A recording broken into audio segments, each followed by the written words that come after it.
Hi, friends. Welcome back to Heart2Heart Pod, a safe space for two brave souls to have honest and vulnerable conversations to connect and heal our hearts. Hey, Wes. Hey everyone. Hope you've had a great holiday season. Really excited to be here today with Tina and talk about our teaching experience with Epic.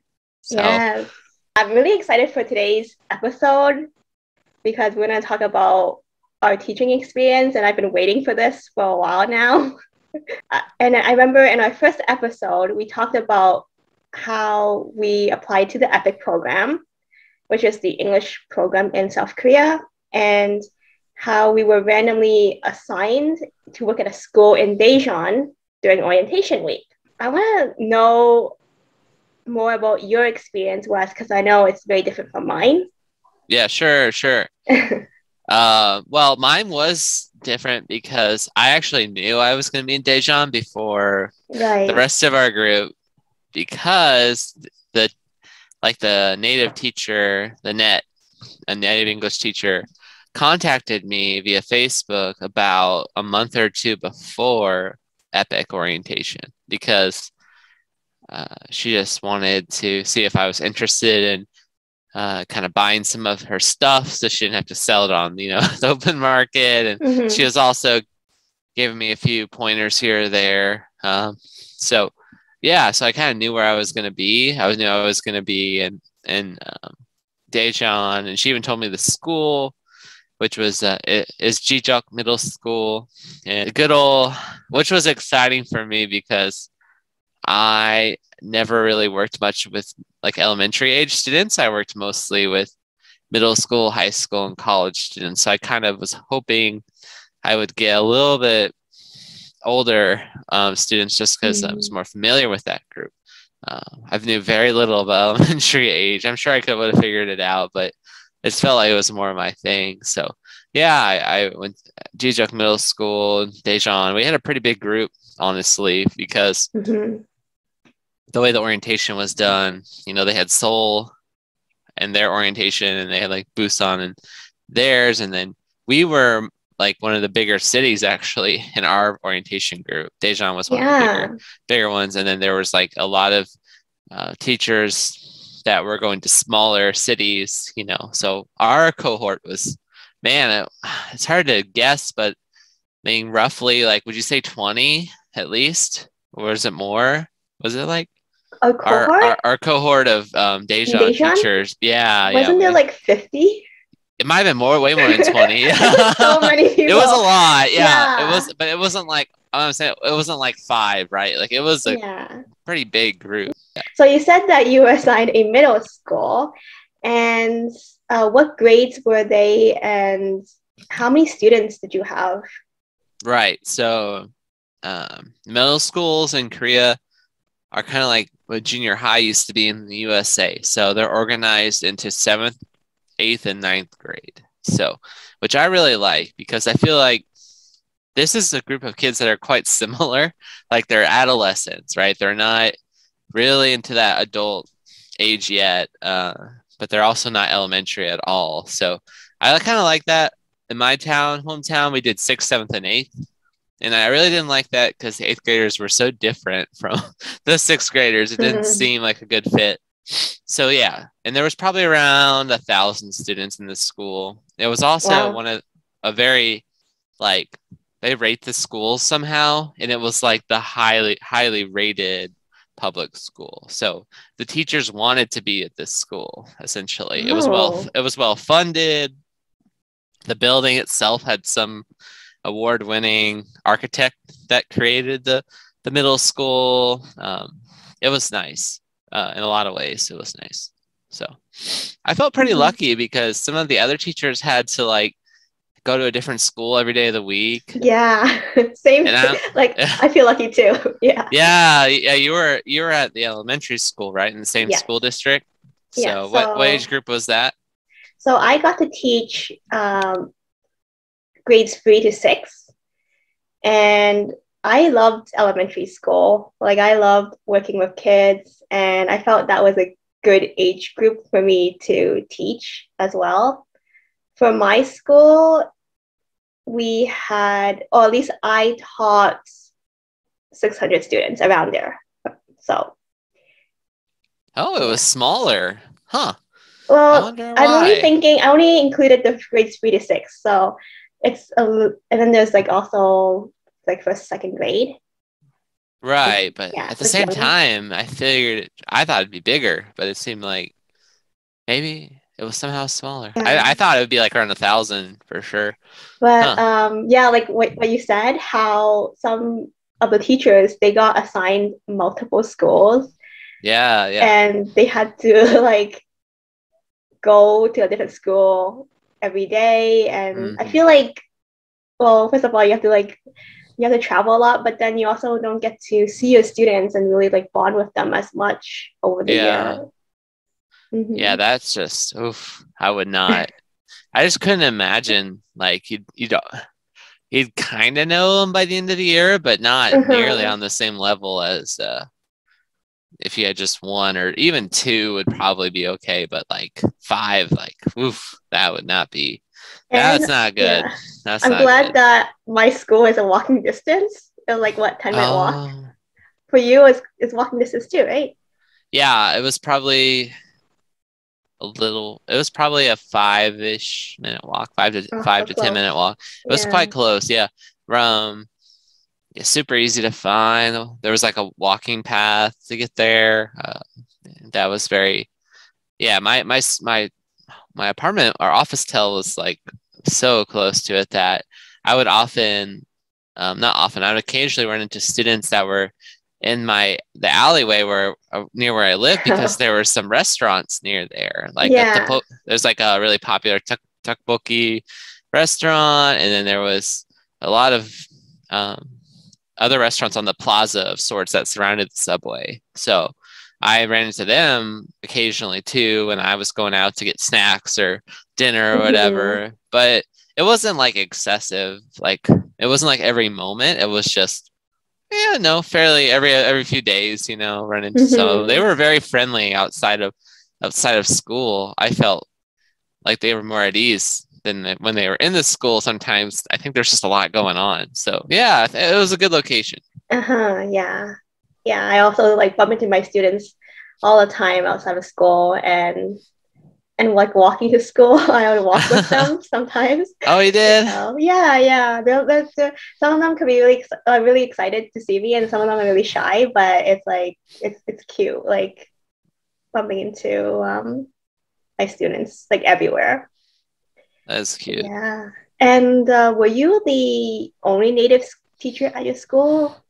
I was the only one. So Mm-hmm. yeah, out of like 1,000 people, I was the one non-Korean there. So Yeah. yeah, it was a bit. That was tough and at first because I felt like I had so many people watching me. Celebrity. Well, yeah, I mean, and at first, when you're new, they want to make a good impression, so they're always like, Wesley teacher, you're so handsome. Hey, Wesley teacher, like all this stuff. Yeah. So it was cute. I honestly enjoyed it. There wasn't, everyone was pretty well behaved overall, and in the hallways. That there are Mm-hmm. always people running around because you have like 1,000 people, right? And it was Mm-hmm. several stories high. I think it was 4 stories high, maybe 3 or 4 stories. There's an elevator. It Oh was a yeah. massive building. It was Yeah, yeah. huge. So there was like enough Big. space, but there was just every hallway. It was kind of a lot of natural lighting as well. So wasn't super bright anywhere. And then it was just very pretty good infrastructure overall. Yeah, it was took some getting used to because I guess I was closest with my co-teachers at first. So I Mm, had a yeah. co-teacher for every. I had So you four did have co-teachers. co-teachers. Yeah, yeah, Oh, four four? co-teachers. Yeah, four. Okay. Interesting. So a different I one had for a each main grade? co-teacher that Oh, took okay. care of. They did a little bit of extra work, and she sat right across from me, and she almost felt like uh, I don't know. She was really really cool. She kind of seemed to like genuinely care about me and how I was doing. but also very good at keeping things professional too. I noticed that. So it was like very professional, very caring. And she was probably, I believe she was like in her mid 30s at the time. So well, no, maybe early 30s. She was probably just like 5-ish years older than me. So just like a little bit older than me. And she'd been at that school for 5 years. So she was in her last year of her stay there. So yeah. So they're only allowed to stay for 5 years if they're like a tenured certified teacher. And she was a contract teacher, but they kept renewing her because she was so good. But she could only stay for 5 years. So it was her last year there. There's always like, what if you want to like visit? They might be able to visit. I mean, don't know where they are. Oh, well, they can keep track, but it's a lot because there's always teachers that are entering and leaving, exactly. through their 5 years. So there's always someone new for sure. But they enter in at the same time. I mean, they're with someone for 5 years, but then after that, I guess they wouldn't, unless they somehow ended up at the same school, which is unlikely. It'd be kind of weird because they might see someone in the beginning of their career for 5 years and then maybe 20 years later they'll be with them again. Right? Like it could be, hey, remember we started off together and then they went to different schools and then they're back. So they do a point system where you have to get enough points to be at the better quote unquote better schools. Really? And then and if they go to the lower ranked schools, they get more points to then go back to a good school. So it's kind of interesting in that respect. But yeah, I came in and there was a brand new principal as well my first year. I guess the principal beforehand was really into English and was all about it, but then the newer one was kind of focusing on other things like the infrastructure of the school and a lot of important things. But English, it wasn't a focus for her because there was probably other things to work on. So it didn't happen as much for me. It made my thing a little bit harder, but overall I felt like morale was pretty good. And we can get into that more, but what was your initial impression of your school when you went in there? I was also the only native teacher, and I think it's also like for public school, we are pretty much the only native teachers. It's different for private academies, hagwons, but I felt like a celebrity. It felt great, all the students just like everybody knows you. They all like so excited to see you and everything. And for me, my first impression of the school and staff. So I remember the first day of my like teaching experience just because I did write about it. And it was really interesting, but really funny too, because so like my first class that I taught was 6th graders. And I can imagine them like seeing me as their English teacher for the first time and thinking like, oh, she looks like, another student in the class or just like a few years older, right? And then I also like look similar to them because I'm Asian, like I'm Chinese and I look similar.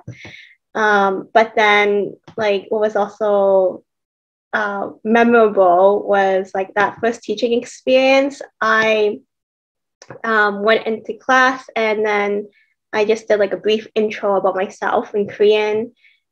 I tried to speak a little bit in Korean and also had like a PowerPoint presentation where I just like showed a couple pictures like about myself and my family, and then a little bit about Canada too. And then we played like the 4 corners game. Do you know about that game? Maybe. Is it in the gym class or in the classroom, inside right? the class, in the class, yeah. So it was just like, some of like my favorite things, like guess what it is, and then so for example, like my favorite color, and I put like 4 different colors, and then it would be like the students would guess which one, and then they would run to that corner of the room. And then that's cool. Yeah, so like 5 seconds and you like run to which A, B, C, or D, which one you think it is. And then like that was like a good icebreaker for them to like, everyone to move around and also like just to like warm up and everything and get to know me. And then afterwards, I gave them time to like ask me any questions after the whole like PowerPoint and everything. And I was like, oh, does anyone have any questions? And then I got some like really common questions. I'm wondering if you also had those questions asked to you as well. Oh, they're like personal questions, or Yeah, like really personal questions. That no, really surprised me. I didn't really, yeah, I didn't really deal with that actually. Oh, really? Okay. No, they were pretty appropriate overall in that Oh, way. okay. Well, it was like personal, but it wasn't like inappropriate or anything. But I just remember that because I did it with every class, the most common questions I got were, well, the first question was, how old are you? And then I also realized how normal it is for them to ask that because they want to know, like, well, especially in Korea, where they ask you how old you are, so they know how to speak to you formally or informally, Right. right? So then, Were those of from your course, co-teachers? Your co-teachers asked you that, or your colleagues? oh no, this is the students. Like they know Okay, that well, the they know students I'm know older. they know you're older, so I'm They know like, I I'm don't know older, if they. but like I'm just saying in general, like how Oh, like common that was. But then they yeah, asked how yeah, old I am, and right. then they also asked me if I had a boyfriend. And I got that question so often. It was so funny, like throughout the That's funny. year. Okay, and then the last question they asked me was, "What is your blood type?" Oh, yeah. Yeah, yeah. And then when I said I didn't know, they were all like so shocked. Yeah, Um, I always get that too. Like, yeah, you got that I those just don't know how questions. to. If I wish I could look it up and find out, but like nobody tells me what my blood type is. Wait, you So don't like, know? You I don't still know? don't know. No, I have no idea. I want to know, like, but yeah, I don't So important know. to know. But yeah, so like those were the three questions I got asked, and then it was just really interesting. But yeah, overall, like my initial impression of my school and the students and the staff, I felt like everyone was just, I guess I got a good impression from them. Like Oh, good. I felt that,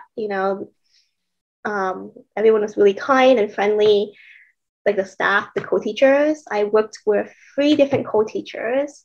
I did have a fourth one later on, which I could go into detail later. Sure. And then there were two gym teachers in the same office as us. And yeah, the students, I felt that they were really well behaved and disciplined, which was very Mm. surprising for me. Wow, really? Wow, Yeah. that's pretty cool. Yeah, was it for you too? Well, it kind of. I mean, they're middle schoolers, so they're gonna have Mm, good days and bad days, but yeah, mostly they were pretty good, I think, compared to my experiences in like American middle schools. I know. I That's thought what I was comparing. Like back home, I I was was like like, compared to oh, that, yeah, I think wow. there were some troublemakers, but Oh yeah, bet but there'll be but some. better, I would say Yeah. overall. There's just yeah, more respect for teachers and Yes, more than respect. than in America at least. There's not a lot of respect Yeah, so compared that's to what I was Korea. thinking. Um, yeah. So That's neat. So how about the co-teachers? Like oh, how was that dynamic? my experience with each co-teacher is very different. And I do have to say that depending on your relationship with your co-teacher and your students, it really does like make a difference in your whole teaching experience too. And I do have to say that my main co-teacher, who I taught third and fourth grade with, I really like her, and I'm glad that like I had her support in like helping me with not just teaching but like everything, right? Like with banking, with when I was sick, she took me to the doctor's office and like all the other housing and other things I needed help with. So yeah, like I taught third and fourth grade with her, and for with her initially she did more of the teaching, right? But afterwards, she let me like do like half. So that's kind of how we did it together. And they also really follow, all the co-teachers really follow the textbook, right? So like, Interesting. was that also for you or? No. Okay, different. Okay. Yeah, basically we really stuck with the textbook. And in that sense, I remember before thinking like, oh, like there isn't that much creativity that I can really bring. But then I was able to do that with games. So like all the co-teachers gave me the responsibility to like come up with games for the classroom. So that was good. And with third and fourth grade, because they're so young and everything, I had to do a lot of singing and dancing. What? Oh Yeah, I my. was like a performer. I can't imagine. Oh my God, there was moments where I had to sing in front of class. It was so embarrassing. Oh, I will tell you those stories later, but yeah, sure. yeah, like definitely had to like sing and dance and do all this movement and all of that with the class. But I really enjoyed teaching the third and fourth graders. I had to like I'm basically a child myself, like when I teach them. And then but of course, like because they're so young and their English level is not as high as my fifth and sixth graders, right? So then it was really helpful to have my main co-teacher translate a lot and like do most of the teaching, and I would just mostly like repeat or like read like certain sentences or something and then ask them to repeat after me and that kind of thing. So that's what I did for like third and fourth grade. Fifth and sixth, I had more flexibility. Yeah, so I had more flexibility with teaching. Again, they gave me more responsibility for the games, but I remember my sixth grade co-teacher, she basically gave me the opportunity to lead the class. Oh. But she was also pregnant at that time. Oh, so she was wow. like chilling. And then I actually really liked that she gave me that freedom to just like lead the class kind of thing. Yeah. So I really got to bond with them, with the students. And in fifth grade, it was kind of like more of a mix of like teaching. Sure. But yeah, like with my sixth grade, I also felt like because the English level was a little bit better, I was able to communicate with them a little bit more. Like on the, like say I would see them after the weekend and I would always like ask them, how was your weekend? And then also share about my weekend too. So like that was like something I did with the sixth graders to kind of like start the class. Sure. Yeah.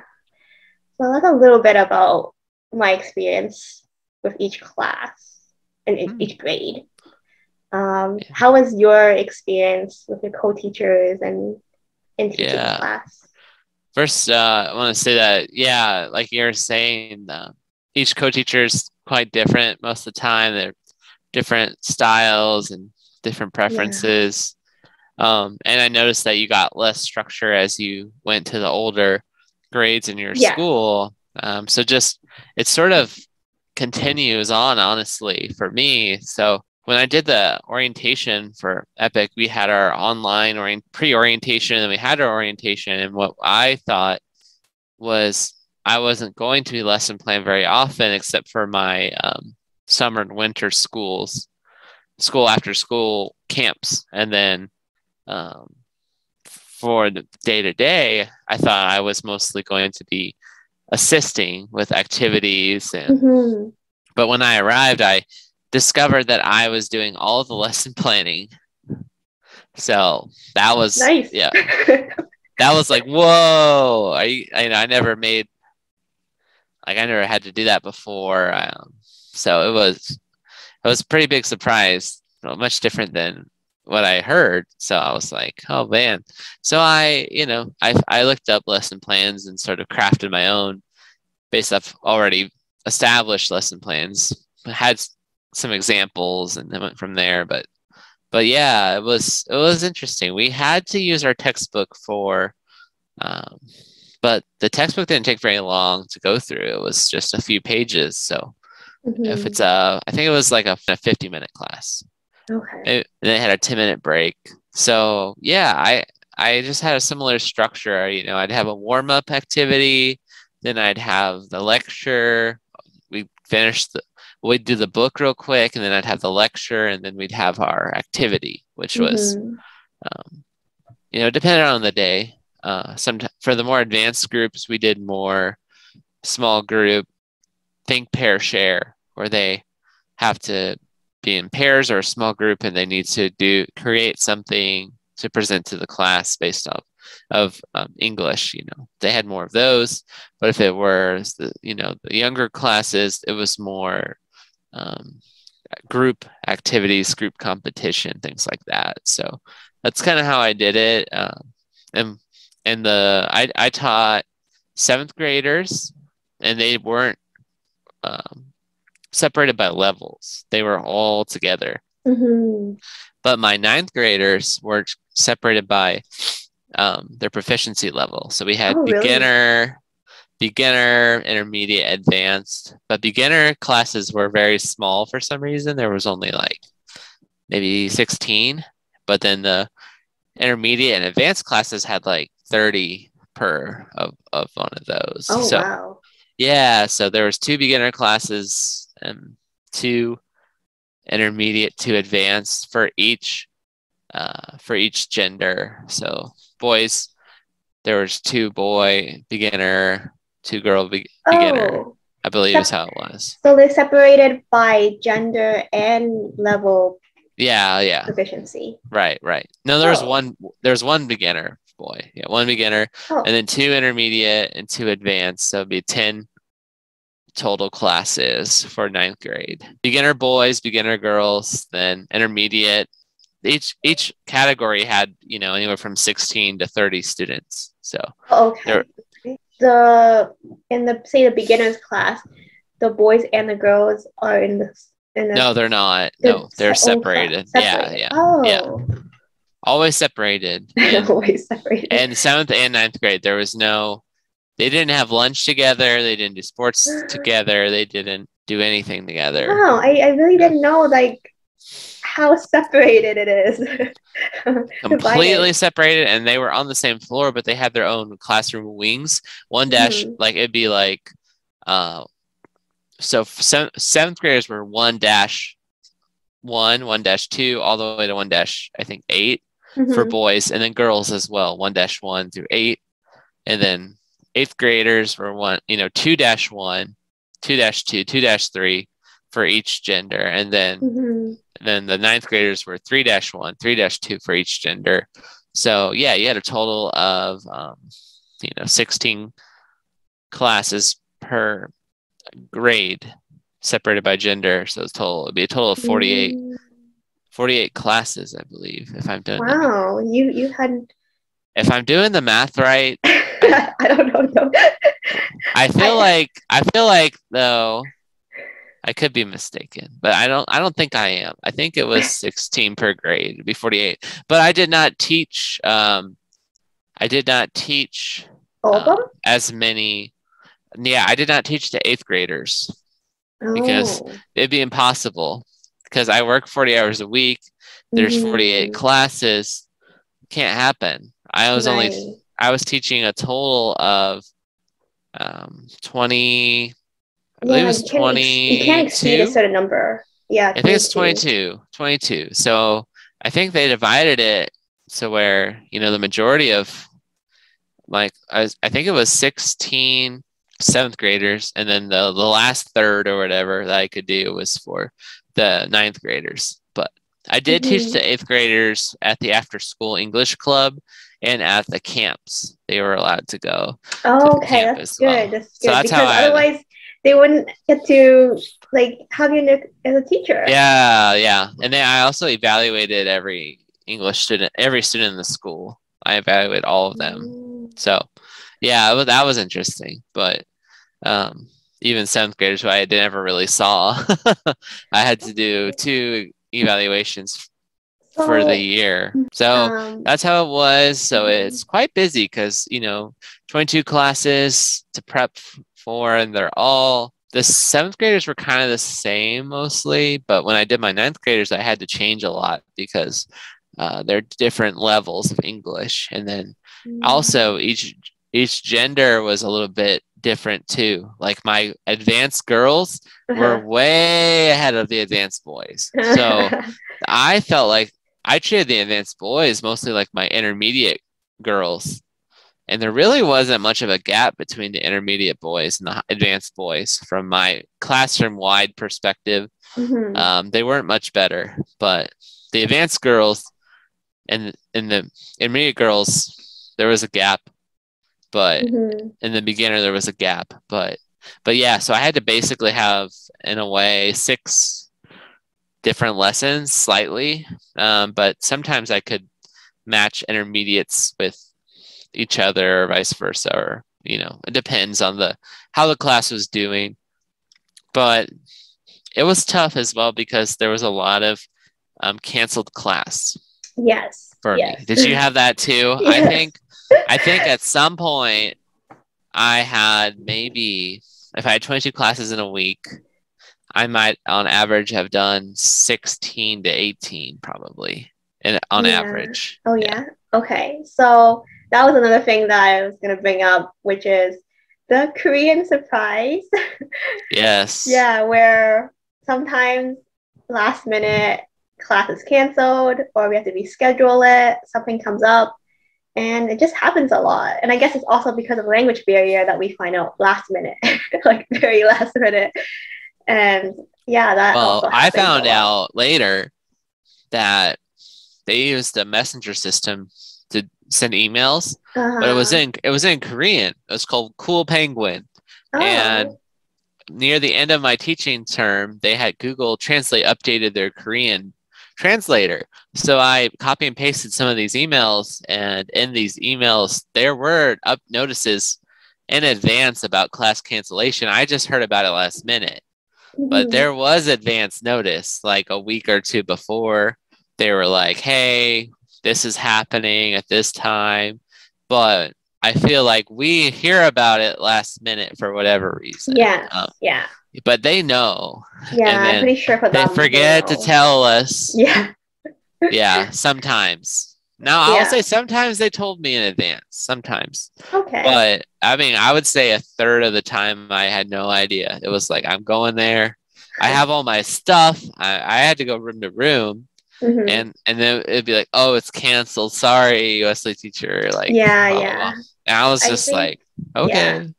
But then again, I'm just like, this happens, but every day there's always something, like when we're living in a foreign country, every day you're caught off guard. Like you're always gonna be caught off guard, and also just have to be, flexible and adaptable to like different situations. Yeah. Especially when you don't even know like the language, so you don't know what's happening even in the classroom. Like, true. Yeah, I mean, and think about all the socialization we learn from preschool on, and how to socialize within our, schools and with friends and colleagues, and there's some similarities, of course, across the world, but there's also a lot of differences. So I always felt like, my socializing was a little bit of a disadvantage because I didn't know the right way to go about things sometimes. I was like, what? Yeah.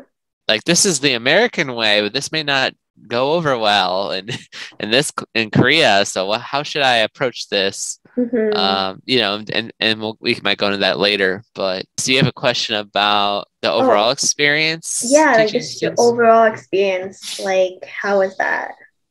I think overall it was good. Like, I would give it a 8 or 9 out of 10. Like, it wasn't perfect.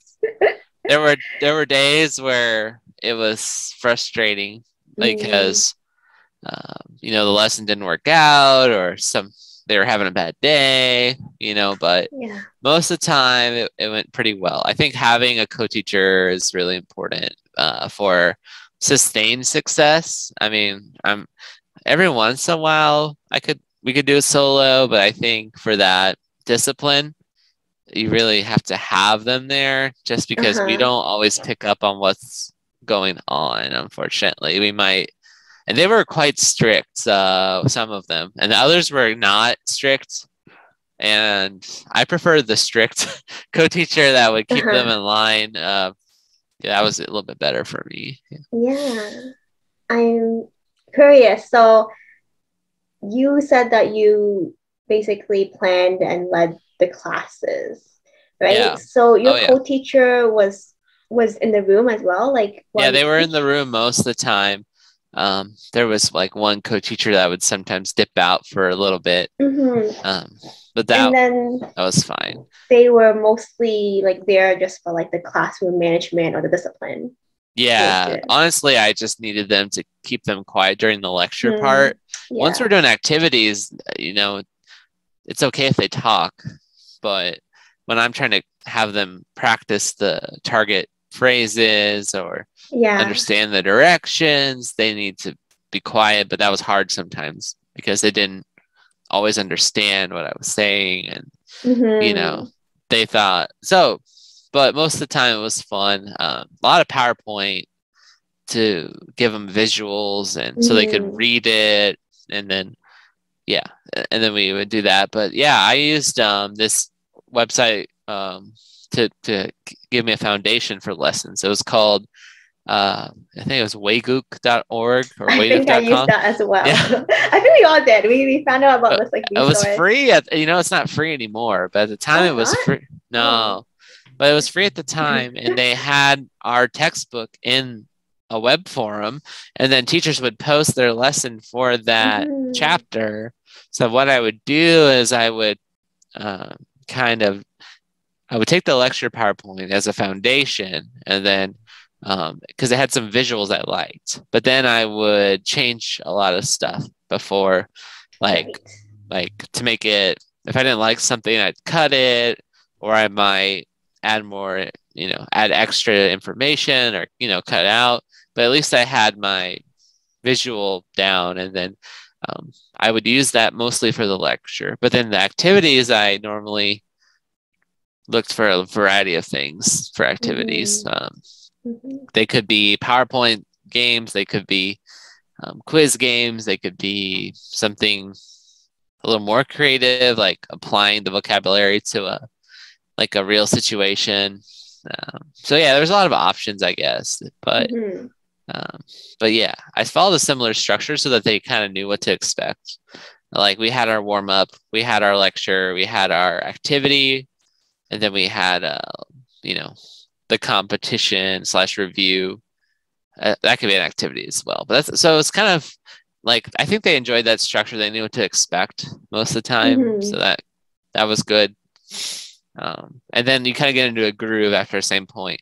But because of all the canceled classes, I actually had to keep a spreadsheet on which lesson each class was on. So like I had the classes were organized into numbers. So like 1-1, I would put chapter 3, and then say 1-5 had 3 cancellations. They might be on chapter 2, and then 1-4 could be on chapter 7. So I had a way to keep track of that, so that I had that lesson already organized. So I would just have it ready on my laptop, like what chapter, class 7th graders, each chapter was organized, and the PowerPoint was there, the lesson plan was there. So I had to be fairly organized to keep up. Otherwise, I could have opened up a lesson they already did. So that was something I had to avoid. Like I didn't. That's true. Because it's kind of a pain because, each lesson has its own materials, right? Right. So you don't want to bring the wrong materials. Yeah, you have to keep track. You have to. I mean, it sounds basic, but it's not something I feel like a lot of teachers would have to do because, class cancellation isn't that common. Everyone's on chapter 3 or 4, but I would have one group chapter 4 and another on chapter 8. So it's it's a big gap. And then you're doing lessons that you did a long time ago, and you're kind of trying to remember. Yeah. And you're like, what was that? How did we do that? Or, maybe we could improve this part. So yeah, it was interesting. How about you? Did you have to keep track of which lesson you were on for which class. What was your Mm-hmm. system of keeping up with that? Yeah, I had to keep track of that too. Because we also had like canceled classes and stuff like that as well. So then also just having like different grades and different co-teachers and their teaching styles and expectations and all of that, right? So then it was always very different. And like I generally got along with my all my co-teachers, but of course there was, I guess, some conflicts in, it happens in teaching with teaching. And I think it's also like I'm really glad that I got to have the co-teachers there to a lot of times like just like translate some of the things that I say or what the students say. Also like classroom management, discipline. I think that generally we work well together in terms of like when we just discuss like responsibilities and our role and everything. Like if someone's teaching, the other teacher would go around the classroom and like supervise and kind of make sure like the students are paying attention, right? Or like listening and staying quiet, that sort of thing. So then there's that. But also like I did have one time, I remember how with one co-teacher where I was like teaching the class. Um, and like she let me teach a class and also like lead the games and anything, which is great. But then I also remember her like literally just standing in the back with like her back was face turned towards like the class kind of thing, and then she's just like texting, and then there was like times like just a time where I just needed her help to like translate something, like translate the instructions for a game. And there are students that are high level where they are able to translate, or to the lower level like the students. But then I remember like there was a time that where that happened, and I'm just thinking like kind of frustrated, right? Yeah, right. Yeah, and I guess it happened a couple of times too, where like I was generally like the students are pretty good, and I'm able to like manage them too. Like there are like surprises or like times where sometimes the teacher was like, "Oh, I can't help you today. You have to teach a class on your own." So I've had that experience a couple of times, and it was fine. But then I just remember like before when the teacher was in the class and she just again wasn't even present to kind of help with the discipline part. So there was that, but Yeah, that is rough. I had one teacher like that was a little lax on discipline, or two of them were, and then the other two were very, very disciplined. So it's like I got these two very different situations. So you're like, yeah, having to deal with that. But yeah, that's interesting. Yeah. So I think the next question you have is about favorite grades of Oh, students. I was just wondering for you if you have a favorite grade or favorite students. Right. Well, I feel like each group has their kind of pros and cons. Like the older students were a little bit easier to get to know on a more personal level. Like they were, since they're a little more advanced, I was able to understand them more. But the ninth grade boys were very hard to control during lecture time. Like they had to learn the lecture but they couldn't sit still, right? They had all that energy. So that was tough. But outside of when they were doing the activities or when I met them outside of class, they were great. It was just so hard to get them to settle down. They lacked that discipline to just wait for 10 minutes. Like it started off lecturing at 20 and I cut it to 15-ish or 10, depending on the group, and then we kind of have them be more active. But yeah, that was tough. But the ninth grade girls were really, really easy to Really? have them do more they were just really friendly overall, and they never disrupted the lecture. No, no, no. And they, did the activities. So if you had a good lesson plan, it could go over very well. Now, they may not be as engaged in the activities. Like they still do them, but man, not as well as the boys did maybe overall. But at least I didn't have to worry about discipline stuff all the time with them. They were, if they were tired, they might, put their head down and kind of listen or rest or whatever. But it was just a lot easier for me to be more ambitious with my lesson planning because they were not disruptive. Things went according to schedule, so I could be a little more ambitious with how the lessons were done.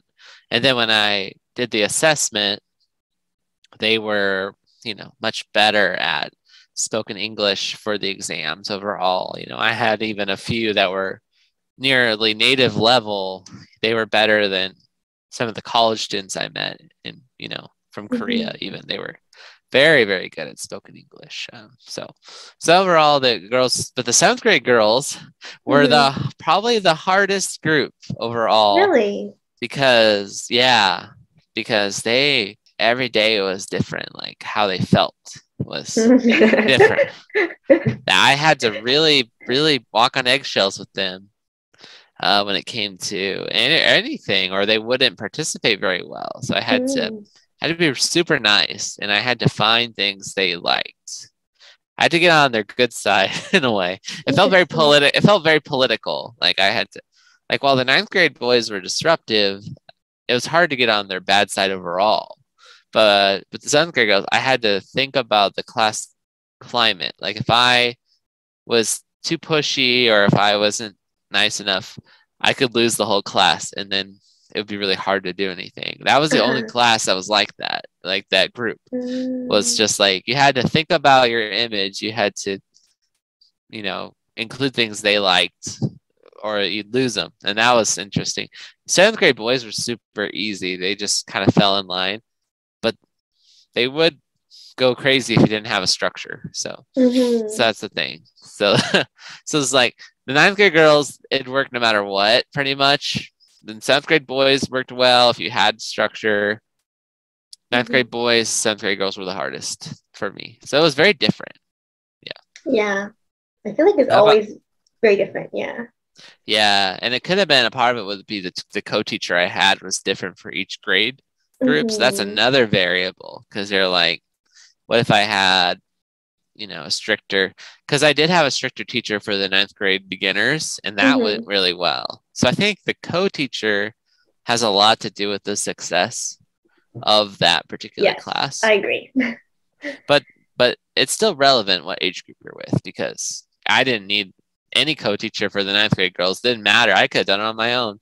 Would have been nothing. No issues. Like literally, like I think one time she was like, "Oh, I had to go for a minute." And I was like, "Oh yeah, we're fine." And we just, nothing, no issue. So, I don't think I had a bad day with that age group. Like if I could just have a school of 9th grade girls, or I would be good. I would be on easy street. Like, I don't know. It was just so easy because they just didn't have discipline issues for whatever reason, So, how about for you? Did you have a favorite age group or group of students? Or Yeah. 3rd and 4th grade are really cute.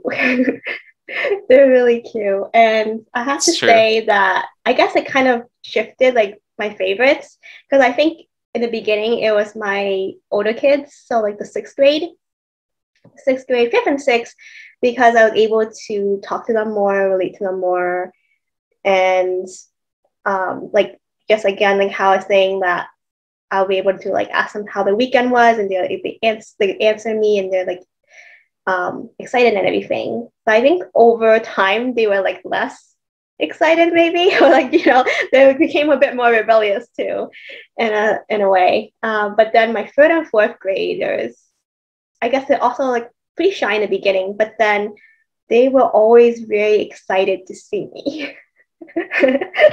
That's nice. Like I would be every time I see them, especially like during lunchtime, I'll be sitting down with the co-teachers having lunch, and then the kids are like lining up for food, right?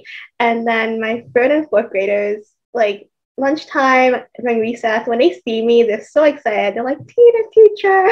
And then I would have like little girls, little boys, just like jumping up and down, and so excited to see me that like I'm so excited to see them. So it's just like that energy. I love those kids. So yeah, I love the little ones. But I do have to say that in terms of teaching, well, I think all of them were fun to teach in their own way. Yeah, because like third and fourth, I know how I was saying there's a lot of like dancing and singing. I had to do that for sixth grade too, though. Actually, I had to do it. Oh, really? All Even the sixth grade? teachers made me do that. Oh my Oh my gosh. God. I have to tell you how embarrassing it was when they told me to sing without the audio in the background. That's not the worst, okay? If you No. ask me the most embarrassing moment in Korea, so you know Love Story by Taylor Swift? Yeah, yeah. I had to sing that song. Oh my And then gosh. here I am like standing in front of the classroom of the sixth graders singing that song without the audio. And then have them repeat after me. It was I wish I was there. That's hilarious. It was so bad. Do you want to sing for the podcast? No. It's for the fans, Tina. For the fans. It was Come third and on. fourth. I also had to sing, but then at least it was like audio, you know, like playing on the Sure, screen. sure. Yeah, it's easier with that. Yeah. Yeah. But anyway. Oh my gosh. I had fun teaching all grades. I have to say that I think at the end of the year, just like the kids, like the third and fourth were my favorite in terms of teaching. And then I also have my favorite students, which, you know, I tried to be fair and friendly to everyone. Sure. But at the same time. But it happens. It does. Yeah, I had a group. Yeah, there was probably like 10 to 15 students that I really like clicked with and you know, at an English cafe or whatever, they would hang out, we get to talk a little bit more, or they go to the after school English program. So any of those students that really stood out to me in that way, I got to know them a little more, and that was fun. So you had your favorites just from class, or did you have to do an English club or after school program with some of your students? I didn't have to do anything after school. However, I did apply and work as a teacher after school for high school students. So That's right. So this was like a while ago, but then I didn't do it for the whole year. I just did it for maybe almost like 6 months actually. It was like a while. And it was quite a while. I only teach, you know, school during the day, and why did I get another job? You know?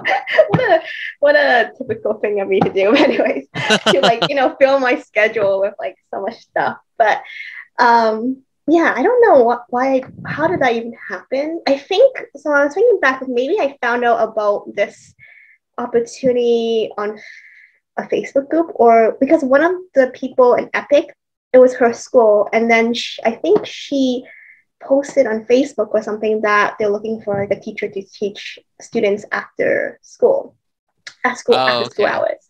And I think I reached out to her, and basically I taught for a few hours at nighttime, but that school was actually like a 40-minute bus ride. Like, it was far away. It was so far away. I don't know why I did it. And then, so like my day school, like each grade, it is different levels. Like the students are not like yours, where it's like they're, you know, mixed students and different levels, and genders are mixed, right? But this one, it was high school girls too. But for me, it was grade 9 to 12 mixed class. Oh, okay. Wow. And and because I teach elementary school, it's so different from like teaching high school, like from a True, really young true. group to like older students, and these a lot of them, because they're older, they're like looking to apply for university, and like they're like very looking into their career path and exploring and all of that.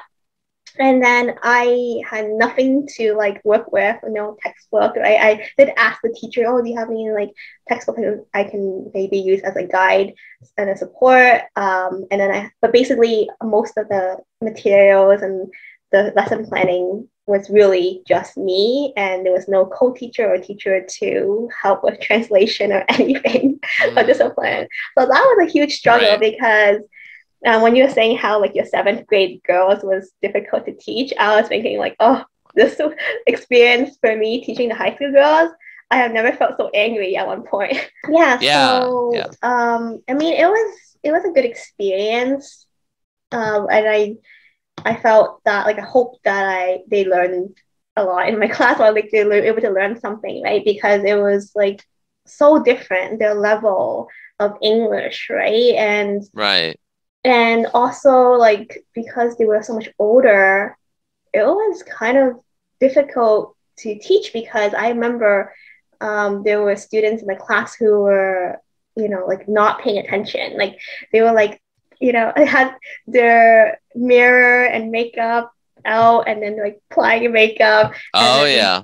there were like other girls just like sleeping, or like not paying attention, and then there was like a couple that were just talking, and then everything else was fine, but the fact that they were talking over me, or like just talking, got me angry. And I was like telling them pay attention in class, blah blah blah, but like at that one point I was like pretty angry at them, right? And then but like it got better, because after that time of like talking to them and everything. And also I had this like a student who was like higher level student, but also she was like really good, and she helped me too.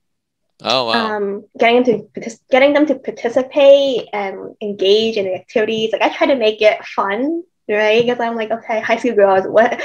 How am I gonna get their attention, right? Like you said, like Yeah. That's it's tough. like it's like doing like lesson plans and all of that, teaching them, and but also like putting in activities and like video, PowerPoint, different visuals, right? And then getting them come up and like write the answer, or like different things to get them to like participate, right? And then getting them to do partner work too, and all of that. But I do have to say that from this experience, I did actually made a friend. Oh yeah. Yeah. So like there was one high school girl that I connected with. We hung out outside of class. I mean, I think it's okay. Yeah, that's fine. Yeah, I mean it's okay, right? Don't want Yeah. to cross, like, of course I stayed professional, but I think it's also realizing that a lot of teachers are become really close with the students. Like They that was do. something They that was do. very surprising for me, because I felt like, oh, I can't cross any boundaries as a teacher student kind of thing. There's a lot of people who become, or like keep in touch with the students Yeah, to this yeah. day. But with this high school student, we did like hang out outside of school, and also till this day we still keep in touch. So I'm really happy about that. That's awesome. Yeah. Yeah, so all that hard work, was rough, but you got a friend out of it. So in the end, Yeah, that's pretty good. Well, I think I did my looks best. like, yeah, I think we have time for maybe one more question thing, and then we'll have to wrap up part one. It Yeah, looks like based on the time. So it seems like yeah, we have. How was the teaching experience different from your experience back home? Is I think the yeah. last one For for today. you. So for me, I was a substitute teacher because I was preparing to teach in Korea. So my major was actually psychology, and I got a master's of ed. So I never actually taught in a full-on public school as a regular teacher. But as a substitute, you are there and you get to see what school's like. And I noticed that the teachers are more unified in the Korean school because they all have the same office together. So the offices are together, and they have teacher socials and all that. But in the U.S., the teachers are kind of their own, almost like the Middle Ages. They're their own noble. They're their own kingdom. They don't interact as often unless they maybe teach the same subject. But there just seemed to be more teacher cohesion. And also the principal is on the same level as the teachers in Korea overall.